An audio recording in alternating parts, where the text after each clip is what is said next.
O Senhor esteja convosco. Ele está no meio de nós. Proclamação do Evangelho de Jesus Cristo segundo Marcos. Glória a vós, Senhor.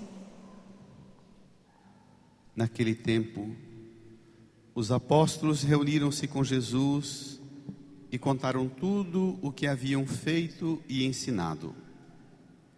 Ele lhes disse: vinde sozinhos para um lugar deserto e descansai um pouco.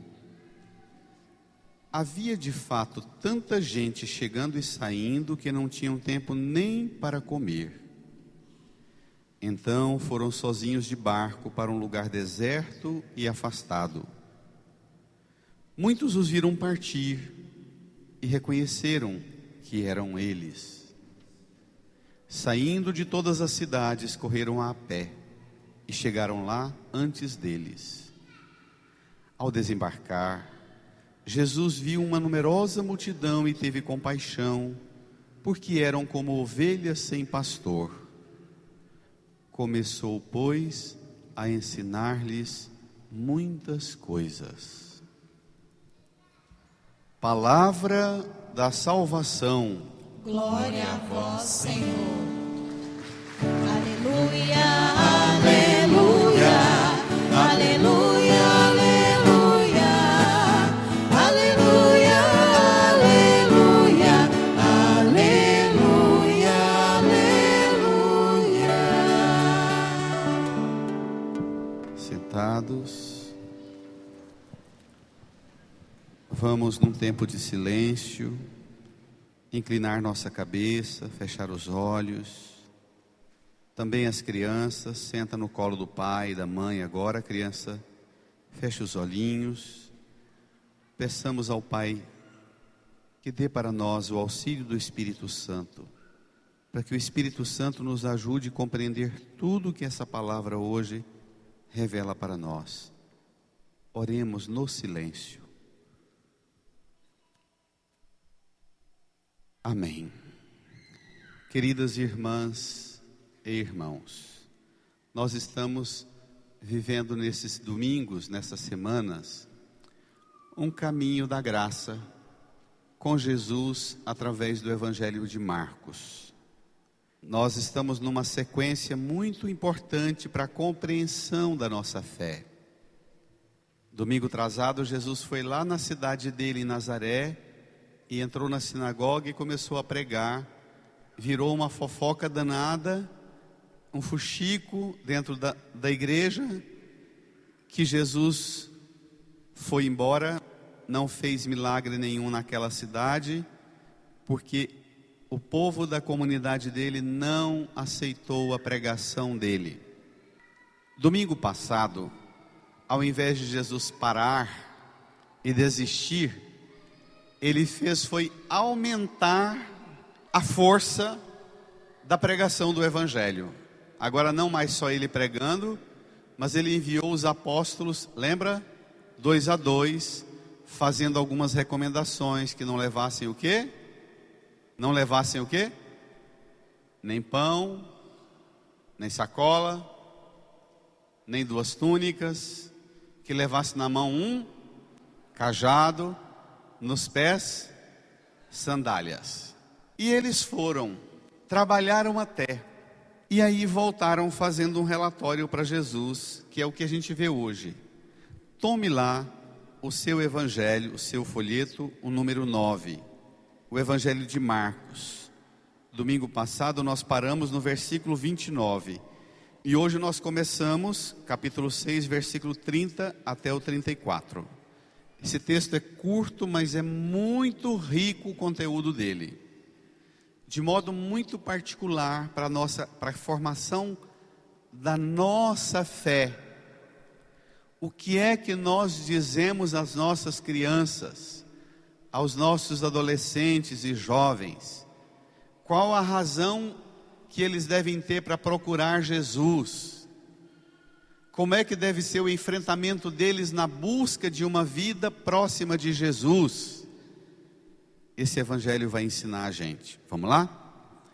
Naquele tempo, todo mundo juntos?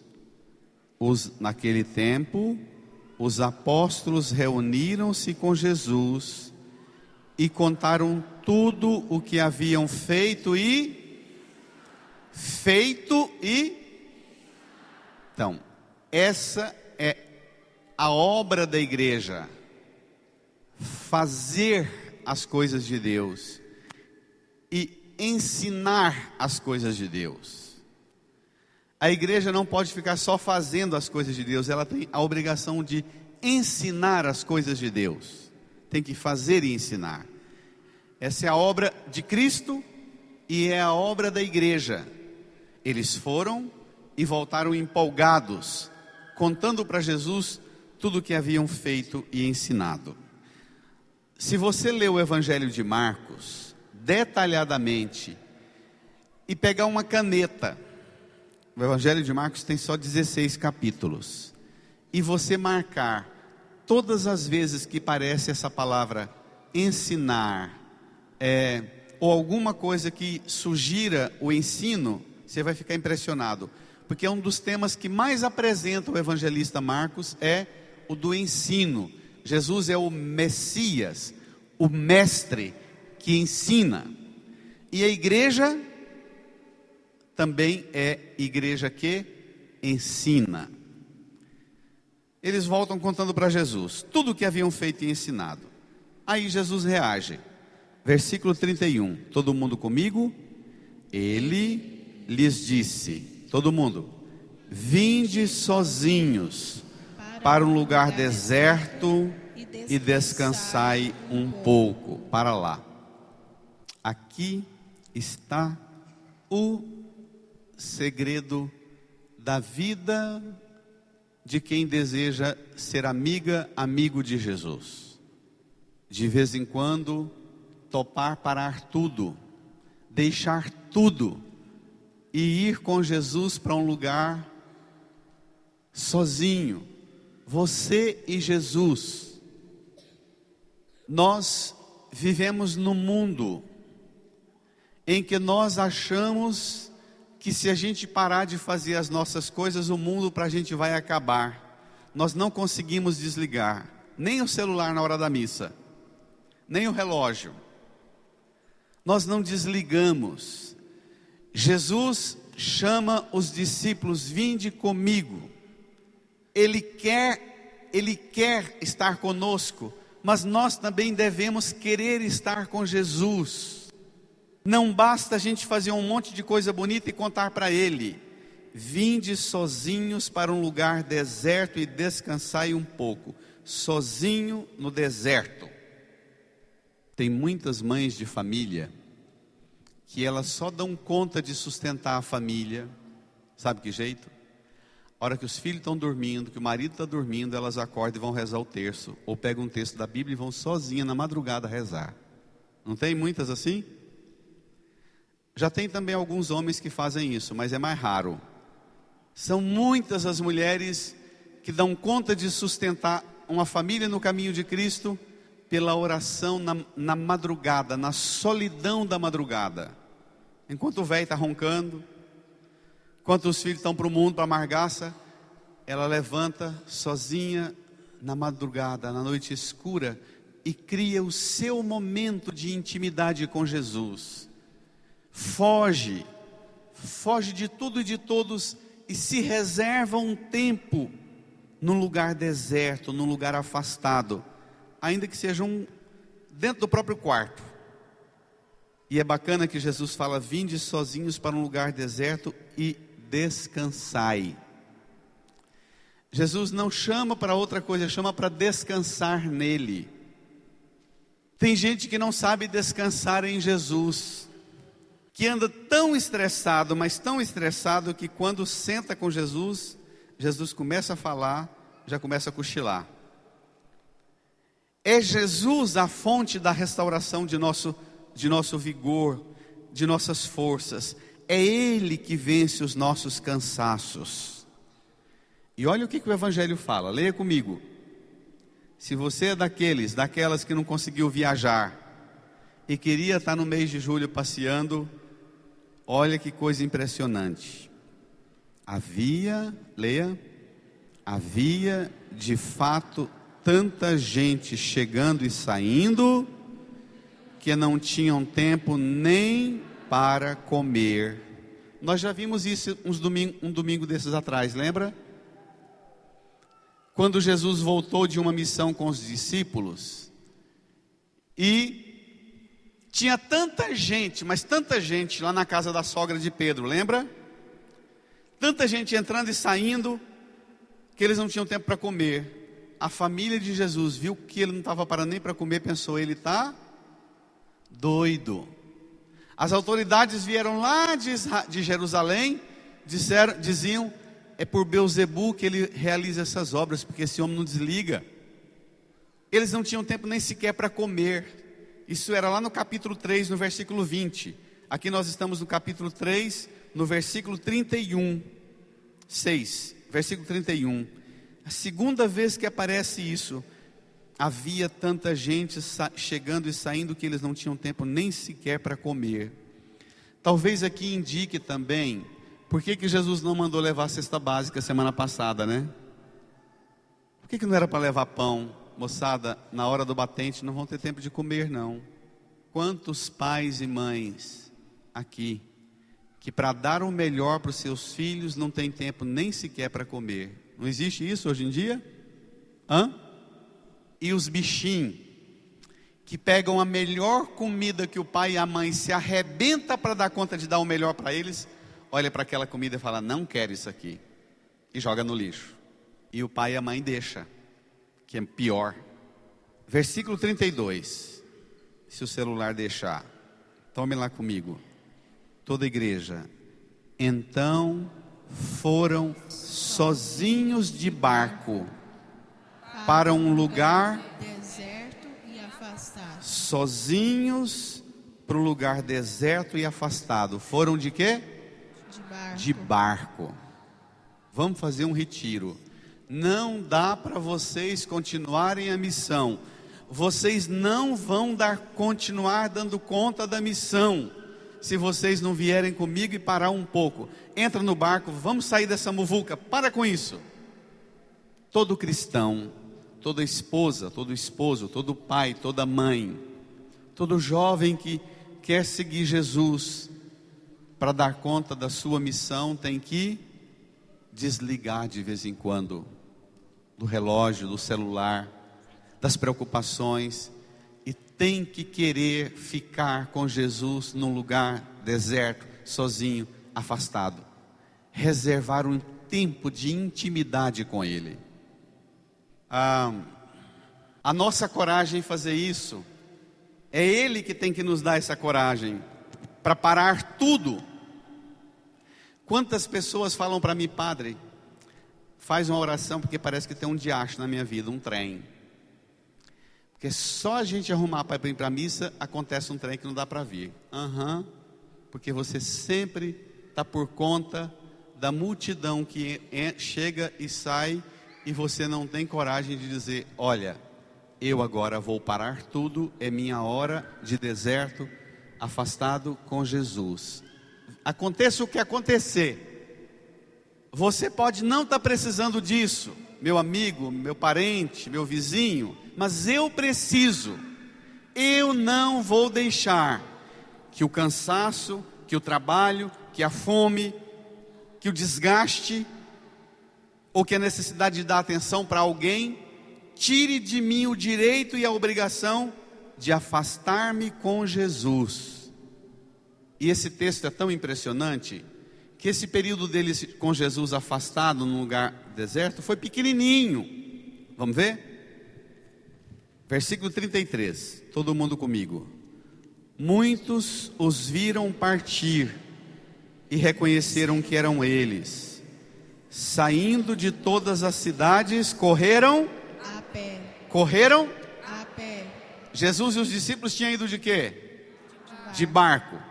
Essa multidão aqui viram Jesus com os discípulos saindo e correram, a pé, continua, e chegaram lá antes deles. Isso aqui é importantíssimo para nós. Isso aqui não é mero recurso de literatura e de poesia. Aqui tem uma mensagem importantíssima para nós. Ainda que você não seja do grupo dos privilegiados de terem uma amizade com Jesus, de Jesus dizer para você: vamos embora ali comigo para um lugar deserto e afastado, não tem importância. Mas você tem no coração a consciência que você precisa conquistar o seu lugar junto com Jesus. Você não foi escolhido para isso, mas você sabe que ainda que você não tenha sido escolhida, você tem a necessidade de conquistar esse espaço. Eles têm o privilégio de serem chamados por Jesus e ir de barco. Você tem a necessidade que faz você perceber que você precisa de Jesus. E custe o que custar, você vai correr a pé, mas você vai atrás de Jesus. Eu gosto de brincar com esse texto, mas é uma brincadeira séria. Você imagina uma pessoa que de repente ela quer conversar com o padre. Chega na igreja, a igreja está fechada. Vai, procura alguém conhecido que está passando na porta da igreja, vai lá na casa da Odete, que mora aqui perto, todo mundo sabe que ela está ali, mora aqui perto. Cadê o padre? O padre foi pescar. Ou o padre está para a roça, ou o padre foi passear. Aí a pessoa pensa assim: tá vendo? Não adianta nada essa igreja, não adianta nada a gente ser católico, não compensa nada. A hora que a gente mais precisa da igreja, que a gente procura a igreja, busca a igreja, não acha Jesus, e ainda vê Jesus fugindo com os apóstolos para ir lá para o outro lado do lago, para passar uns dias pescando, descansando e dormindo. Nós, quando isso acontece conosco, nós aproveitamos e chutamos o balde. Fala: não compensa não compensa nem rezar.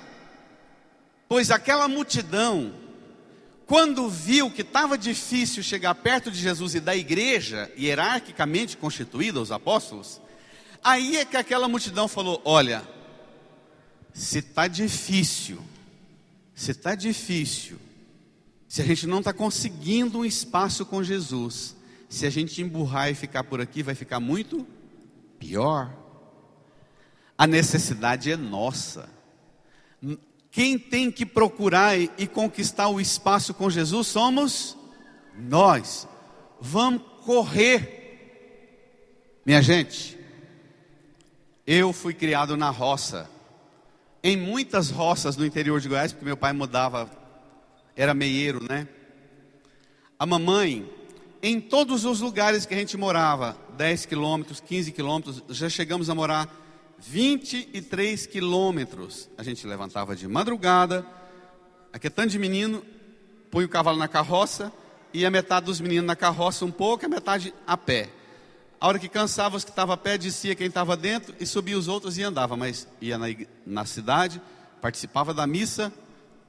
Quando muito, comprava um arroz, que é uma laranjinha, e a gente voltava feliz, comendo um arroz com laranjinha na estrada. Hoje tem igreja para tudo quanto é esquina, e a gente tem recurso, e tem carro, e tem bicicleta, e tem moto, e tem ônibus para tudo quanto é lado, mas qualquer trenzinho para nós é impedimento para ir numa missa. E tem mais uma: se a gente for na igreja a hora que a gente quiser, e as coisas não acontecerem do jeito que a gente quer, aí a gente chuta o balde e acaba com o resto. E fica orgulhoso e feliz, dizendo: nunca mais eu vou mexer com esse povo, com essa igreja, porque a hora que eu precisei fui lá e estava fechado, estava pescando. Jesus e os discípulos foram descansar, foram dormir. A multidão correu a pé e chegou antes deles. Quando você vence os obstáculos, quando você luta e enfrenta tudo quanto é coisa que tem complicado e feito você ficar longe de Jesus, quando você faz calo no pé para correr e querer encontrar com Jesus, olha o que acontece. Olha que coisa linda.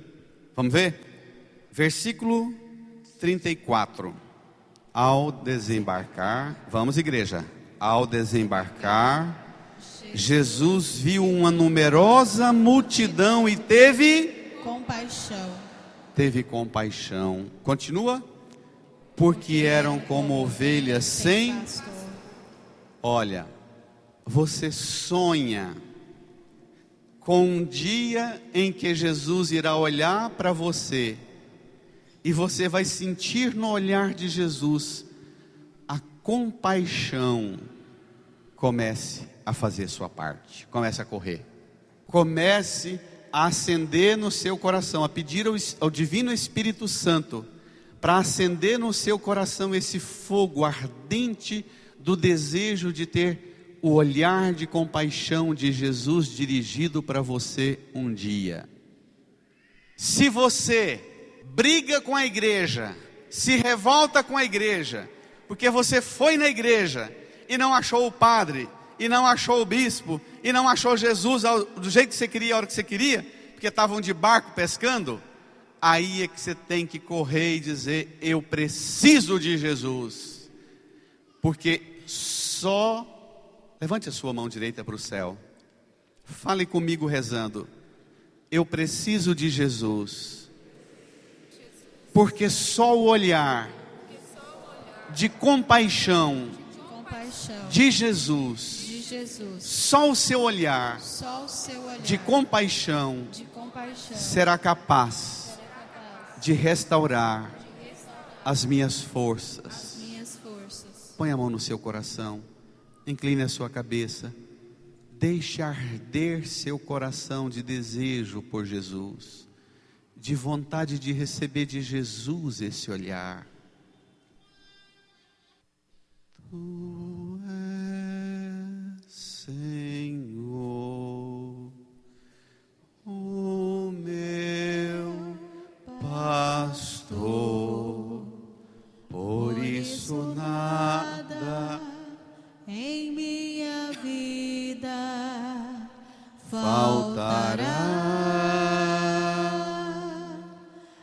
Tu és, Senhor,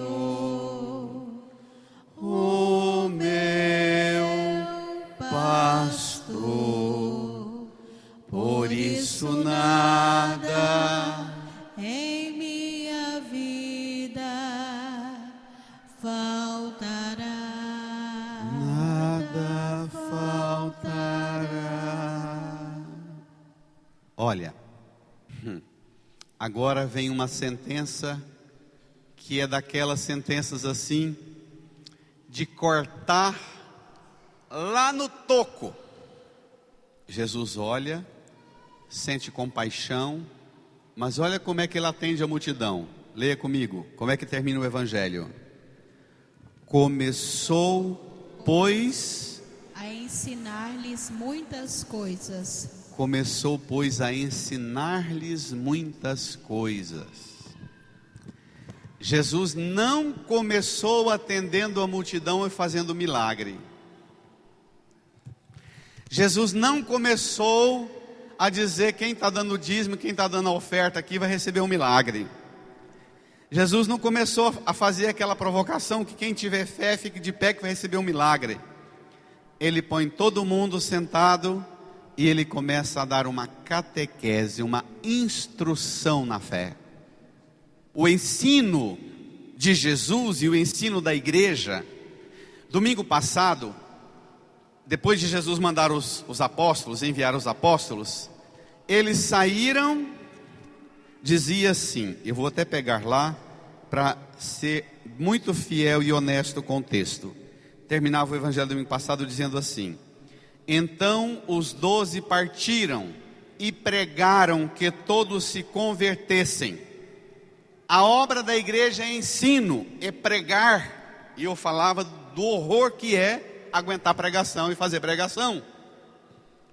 Jesus viu a multidão, sentiu compaixão, mas disse assim: pera lá, moçada, antes de pedir milagre, graça, manifestação poderosa de Deus, tem umas coisas que eu preciso ensinar a vocês. Sabe que uma das coisas que mais revolta o povo, quando procura a igreja: ah, padre, nós viemos aqui, nós queremos casar, da igreja.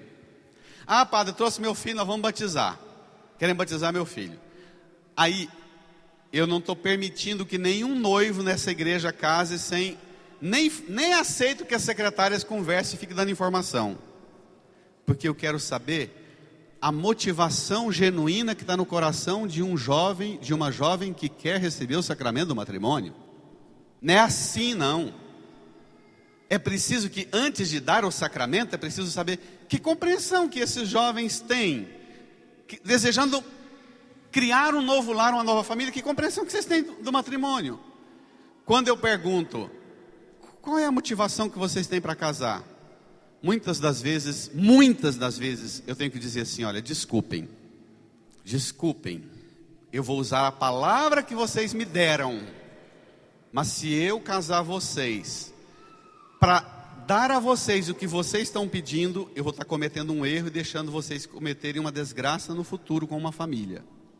Antes de marcar um casamento, eu preciso que alguns dos casais aqui da paróquia, dos catequistas, estão me ajudando num trabalho maravilhoso. Eu preciso que vocês topem um caminho de formação na fé. É preciso que vocês recebam o ensino da igreja, a compreensão do evangelho sobre o que é o sacramento do matrimônio. Por enquanto vocês têm apenas um desejo de sentimento humano, de afeto ou de tradição ou de costumes humanos, ainda que sejam religiosos. Mas é preciso formar uma convicção profunda, porque se eu der o sacramento do matrimônio para vocês, do jeito que vocês estão entendendo do que é o casamento, vai ser um erro meu e um erro de vocês. Pais que vêm batizar os filhos, e eu digo desse jeito para os pais, com o argumento que você, pai, me deu para batizar esse filho, se eu batizar, eu vou estar cometendo um erro e deixando você batizar com uma ignorância enorme, porque a ideia que você está tendo sobre batismo não é a doutrina santa do batismo. É superstição, é uma compreensão mundana, milagreira, mágica da fé, mas não é a sã doutrina da fé. Vocês não têm noção. Aí o pau quebra. Aí o povo sai da igreja rachando a aroeira. Mas o que é mais importante? Conduzir a pessoa ao conhecimento da verdade da fé. E o sacramento vai sustentar a pessoa na graça dessa fé que ela conheceu e compreendeu. É para isso o sacramento. O sacramento não é uma magia. Irmãs e irmãos, nós precisamos muito descobrir Jesus como mestre, como aquele que ensina. Nós gostamos demais de Jesus, aquele que protege a gente, que tem compaixão da gente, aquele que faz milagre, que cura, que liberta, que transforma, que um monte de coisa. Nós precisamos melhor compreender e aceitar Jesus como aquele que nos ensina os mistérios do Pai. E isso supõe um exercício engenhoso, sofrido da nossa parte, que é ouvir o ensino de Jesus, ouvir a pregação da igreja, ouvir a doutrina da igreja, para formar nossa convicção. Porque o que tem de católico, quem vem batiza filho, ou vem casa na igreja, o primeiro probleminha que acontece, o que faz? Abandona o casamento, ou então abandona a igreja e vai para a igreja de crente, ou vai para o centro espírita, porque não tem formação, não tem doutrina, não tem a compreensão da verdade da fé, que é mais importante, que é o que sustenta a gente na fé, é essa compreensão, que as tribulações virão. Eu repito algumas ideias, eu repito quase todos os domingos, e vou repetir uma agora. Não nos iludamos. Jesus falou uma verdade: ninguém vai ao Pai senão por mim. Ninguém chega a Jesus senão ninguém chega ao Pai senão através de Jesus. Mas Jesus considerou que para a gente chegar a Ele, Ele deixou a igreja. E essa nossa profissão de fé na igreja nos tempos de hoje é uma das coisas mais difíceis da gente dar conta de fazer, dizer, creio na Santa Igreja Católica. Jesus é o único caminho que leva ao Pai, mas a igreja possui os meios eficazes que nos levam a Jesus, a doutrina e os sacramentos. Queria muito que cada um de nós agora nos colocasse naquela prontidão. O apóstolo Paulo, na segunda leitura, na carta aos Efésios, tome lá, eu só quero pegar 3 ideias. Eu não vou nem tomar o texto todo, porque eu queria muito ficar com essa ideia do deserto com Jesus, do querer ficar com Jesus. Tome a segunda leitura, número 8 do seu folheto, Efésios 2, 13 e 18. Irmãos, agora em Jesus Cristo, vós que outrora estáveis longe, leia comigo, vos tornastes próximos pelo sangue de Cristo. É pelo sangue de Jesus que nós nos tornamos próximos de Deus. Vamos repetir? É pelo sangue de Jesus que nos tornamos próximos de Deus. Continua o texto. Ele de fato é a nossa paz. Do que era dividido ele fez uma unidade. Continua. Em sua carne ele destruiu o muro de separação, a inimizade. Então, pelo sangue de Jesus nós nos tornamos próximos de Deus. Pela carne de Jesus, que nós vamos receber daqui um pouco na Eucaristia, ele destrói a inimizade nossa com Deus. Pela carne dele que nós recebemos daqui um pouco na Eucaristia, ele destrói o muro de separação, a inimizade nossa com Deus. Pega o versículo 16, na mesma segunda leitura. Encontramos? Quis reconciliá-los com Deus, ambos em um só corpo, por meio da cruz. 3 meios que Jesus usa. Pelo sangue, ficamos próximos de Deus. Pela carne, destrói a inimizade com Deus. Pela cruz, nos reconcilia com Deus. Tão bonito isso, não é? Pelo sangue, pela carne, pela cruz. Pelo sangue, nos torna próximos de Deus. Pela carne, vence a nossa inimizade com Deus. Pela cruz, nos reconcilia e nos une numa unidade só. Incline sua cabeça, põe a mão no seu coração. Experimente num momento agora de profunda amizade com Jesus.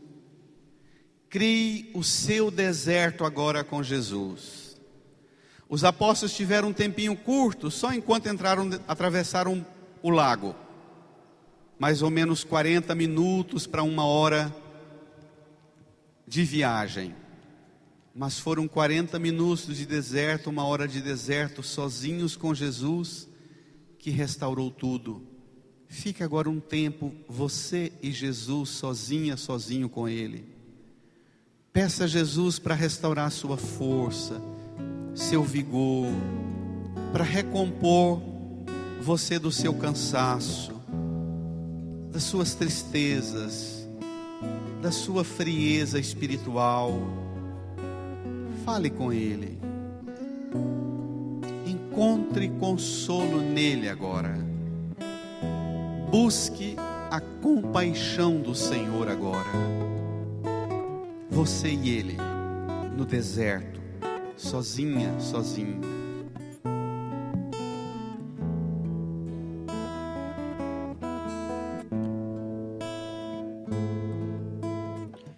Tenho esperado este momento.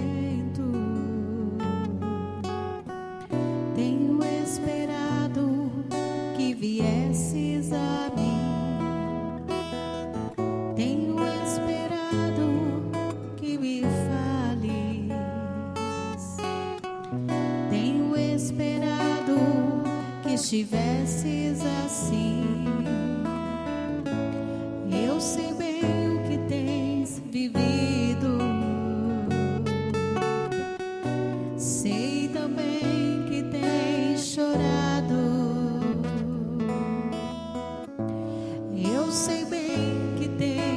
sofrido, pois permaneço ao teu lado. Ninguém te ama como eu, ninguém te ama como eu. Olhe pra cruz, esta é a minha grande prova. Ninguém te ama como eu, ninguém te ama como eu, ninguém te ama como eu. Olhe pra cruz, foi por ti, porque eu te amo. Ninguém te ama como O refrão bem suave. ninguém te ama. Toda a igreja de pé. Como eu. Ninguém Deixe o te folheto no ama banco. Estenda as mãos aqui para a cruz de Jesus. Reze comigo, Jesus, por seu sangue, por sua carne, por sua cruz, o Senhor realizou uma obra extraordinária. Devolveu para nós a amizade com o Pai, com o divino Pai eterno. Jesus, muito obrigado, porque o Senhor não poupou o seu sofrimento, mas fez tudo o necessário para devolver a minha vida para Deus, minha comunhão com Deus, minha amizade com Deus. Jesus, diante da sua cruz, eu te peço, não permita que o meu cansaço, que as minhas tarefas e obrigações sejam desculpas para eu me afastar do Senhor. Não permita que as minhas decepções, por não encontrar na igreja aquilo que eu quero, que eu busco e até preciso e não consigo, que nada, Jesus, me faça achar que eu não preciso mais do Senhor, da igreja, para buscar nela o olhar do Senhor, a compaixão do Senhor. Jesus, eu te peço, olhe para mim, olhe para minha casa, para minha família, para o meu trabalho, olhe para o meu corpo com um olhar de compaixão. Dá-me, Senhor, a consolação de sentir que o Senhor tem compaixão de mim. Põe a mão no seu coração, incline a sua cabeça, sinta, contemple o olhar de Jesus, cheio de compaixão, olhando para você, restaurando suas forças, seu vigor, recompondo a sua fé. Sinta o olhar de compaixão de Jesus, um olhar de amor, de ternura. Sinta Jesus chamando você para aceitar o ensino, a verdade da fé que Ele quer que você receba por meio da igreja. A igreja é o sinal da compaixão de Jesus, ensinando a você a verdade da fé. Receba também a igreja como obra da compaixão de Jesus para com você. Acolha essa compaixão de Jesus pela igreja. Os sacramentos que você recebe, a palavra, a doutrina, a pregação, os conselhos que a igreja te dá, tudo é sinal da grande compaixão dele para com você. E comece a louvar e agradecer a Jesus. Abra seus lábios, abra seu coração, faça a sua oração de louvor, de agradecimento a Jesus. Obrigado, Jesus. Porque embora muitas vezes nos sentimos abandonados pelo Senhor e pela igreja, o seu olhar de compaixão hoje tocou cada um de nós. Obrigado, Jesus. Manifesta toda luz, toda graça em nossa vida, para que nós possamos proclamar essa compaixão para o mundo, Jesus. Obrigado. Obrigado. Te louvamos, te glorificamos, te adoramos, te amamos, te reconhecemos como nosso Senhor, Salvador, aquele único caminho que nos leva ao Pai. Obrigado, Jesus. Amém.